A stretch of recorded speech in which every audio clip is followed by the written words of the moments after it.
అమ్మ కూటమిలో ఒక్కడు తల తోక ఉందమ్మా. ముగ్గురికి 3 తలకాయలు 3 తోకలు ఉన్నాయి తల్లి. వాళ్ళు అందరూ ముగ్గురు కాదమ్మా, కాంగ్రెస్ వాళ్ళు కమ్యూనిస్ట్ వాళ్ళు మొత్తం కలిసే ఉన్నారు. సింహం సింగిల్ గా అన్నట్టు.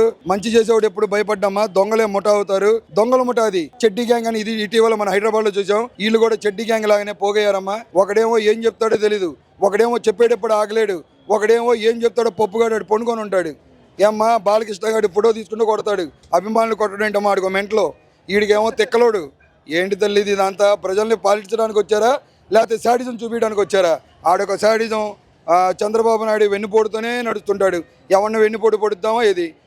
ఎన్టీఆర్ గారిని పొడిచాడు, జూనియర్ ఎన్టీఆర్ గారి తండ్రిని పొడిచాడు, హరికృష్ణ గారిని. ఏంటమ్మా అన్నీ ఇలాంటి వాళ్ళు కూడా నిజంగా సిగ్గు చేయటం మన ఆంధ్రప్రదేశ్కి.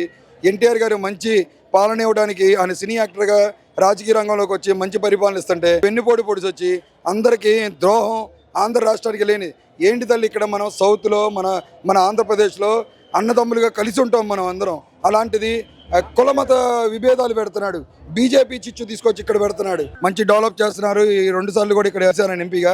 ఈసారి మా ఎందుకు వచ్చినందుకు, జగన్మోహన్ రెడ్డి గారు తెచ్చినందుకు మా నాయకుడు మేము చాలా హ్యాపీగా ఫీల్ అవుతున్నాం.